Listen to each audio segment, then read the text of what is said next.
was springtime, and all of the kings had gone to battle. Joab and his mighty men and all the soldiers had gone to fight battles for King David. But David, he stayed back in Jerusalem. One evening, in the heat of the day, David rose from his couch and he went to walk on the roof of the king's palace when he saw a woman. She was very beautiful. And so David sent his messengers and said, "Enquire who the woman is." The messengers came back and they said to David, "That is Bathsheba, the daughter of Eliah and the wife of Uriah the Hittite." And so David said, "Bring her to me, for I know that she's beautiful." And so the messengers went and they brought Bathsheba to David, and he lay with her. She woke up and went back to her house and soon discovered that she was pregnant. She discovered she was pregnant. And she sent word back to David saying, "I'm about to bear your son."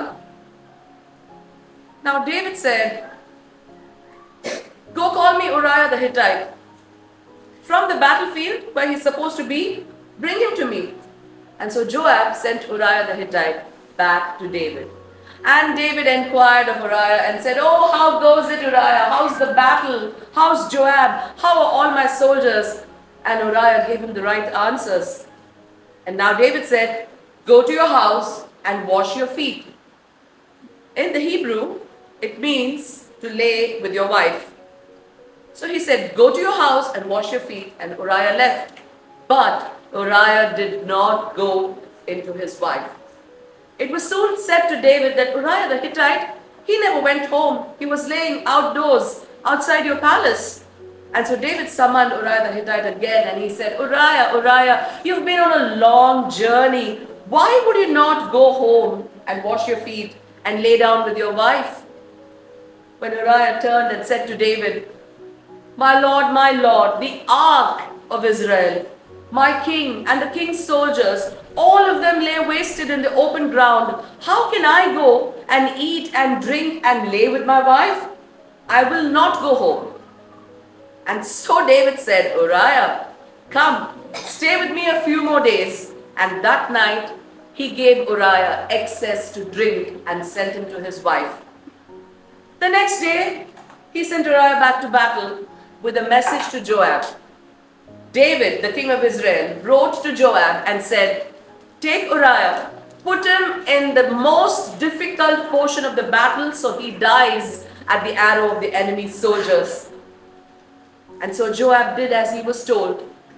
He took Uriah the Hittite and put him on the wall with the strongest mighty men of valor and withdrew them at the right time when the enemy's arrows came right at Uriah. And Uriah died fighting for the king in battle. Soon message came to David and they said, David, Uriah the Hittite, he's dead."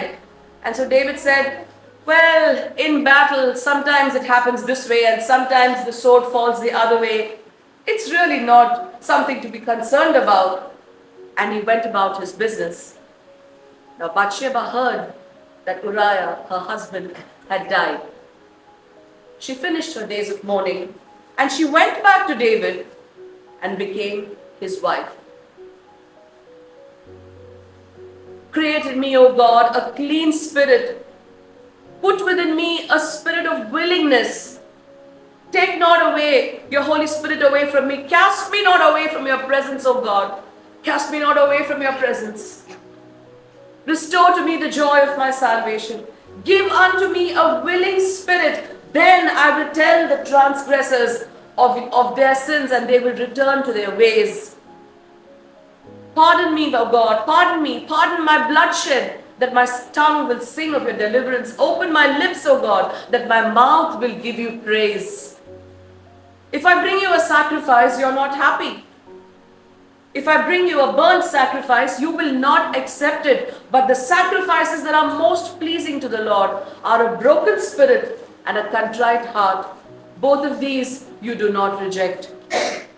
Create within me, O God, a clean heart Put within me a just and a right spirit. Sustain unto me the spirit of willingness, O God. Thus said King David, the sweet psalmist of Israel, after he repented of his sin with Bathsheba.